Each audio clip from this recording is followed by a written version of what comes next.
3 Mohan and Hizvina. Mohan was born in a family of musician. મોહનનો જન્મ સંગીતકાર ફેમિલીમાં થયો હતો. Music won in his blood. Music તેના લોહીમાં હતું. He grew up with musician. તે સંગીતકારો સાથે ઉછેર્યો હતો. Like his father and other family member.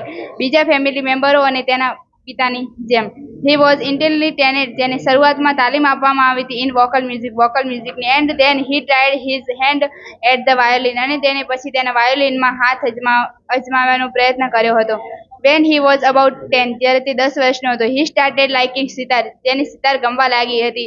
He was also trained in it. તેમાં તેને તાલીમ લીધી હતી. And played it. અને તેને વગાડ્યું હતું for about 3 years. અને 3 વર્ષ તેને વગાડ્યું હતું. A German lady come to stay with Mohan's family to learn music from his father. એક જર્મન લેડી એના પિતા પાસે મ્યુઝિક શીખવા મોહનની ફેમિલીમાં રહેવા આવી હતી. It was then પછી that the guitar entered his life. અને તેને જીવનમાં ગીતાનો પ્રવેશ થાય છે. હી began his experience with the beautiful instrument. અને પછી તેના આ સુંદર વાદ્ય સાથે એક્સપેરિમેન્ટો શરૂઆત થાય છે. No other instrument on now in my life. મારી લાઈફમાં બીજા કોઈ વાદ્ય નથી. I want to play the guitar only. હું માત્ર ગિટાર વગાડવા ઈચ્છું છું. Said Mohan to himself. Mohan પોતાની જાતને કહે છે. Guitar took all his time. જે ગિટાર છે તેનો બધો જ ટાઈમ લઈ લે છે. Guitar the whole day guitar. Our family is where sitar vocals and classical violins R પ્રેક્ટિસ્ડ. આપણી જે ફેમિલી છે તે સિતાર ગાયન અને ક્લાસિકલ વાયોલિન છે તેની અભ્યાસ કરે છે. The guitar does not have the effect which our instrument. આપણા વાદ્ય જેટલી ગિટારની અસર નથી. And moreover. અને આ ઉપરાંત ઇટ્સ નોટ ફ્રોમ ઇન્ડિયા. તે ભારતનું નથી. Said one of the family member. તેમાંથી એક ફેમિલી મેમ્બર કહે છે. Do you know your father does not approve your love for the guitar. શું તું જાણે છે કે તારા ગિટાર પ્રત્યેના પ્રેમને તારા પિતાજી માન્યતા નહીં આપે? Said his aunty. તેની આંટી કહે છે. But his mother came to help him. પણ તેની માતા તેના મદદ માટે આવે છે. Let him follow his heart decide. જે તેનું હૃદય ઈચ્છે છે તે તેને કરવા દો. She declare. તે જાહેર કરે છે. Then his father started supporting him. તેના પિતાજી તેને સપોર્ટ કરવાનું ચાલુ કર્યું હતું. He was overjoyed. તે ખૂબ આનંદિત થાય છે. And decided to modify this instrument the western instrument. જે પશ્ચિમી વાદ્ય છે તેને ન્યૂનતમ બનાવવાનું તે નક્કી કરે છે.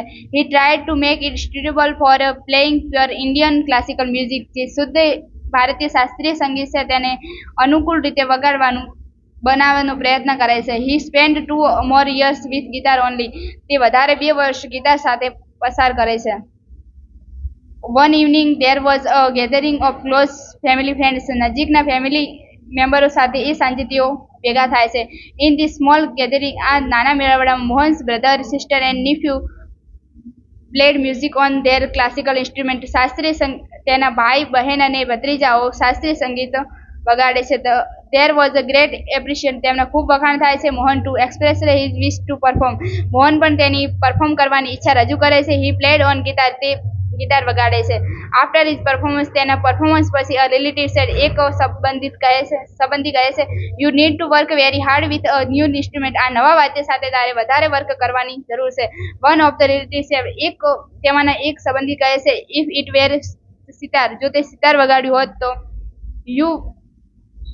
You would have been the competition with your brother and sister. તું તારા ભાઈ અને બહેનની કોમ્પિટિશનમાં આવી શક્યો હોત.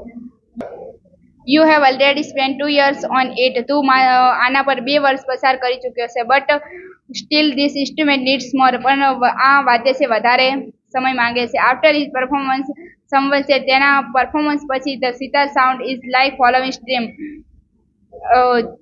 જે સિતારનો જે વહેતા ઝરણાનો જેવો અવાજ છે. Your instrument does not have that depth. તારા વાદ્યમાં ઊંડાણ નથી. Yet another said. બીજો કહે છે. Your brother plays the violin. તારો ભાઈ વાયોલિન વગાડે છે. હિઝ સુર એન્ડ તાલ આર સો બ્યુટીફુલ. તેના તાલ અને સુર ઘણા સુંદર છે. What you are doing with the instrument. તું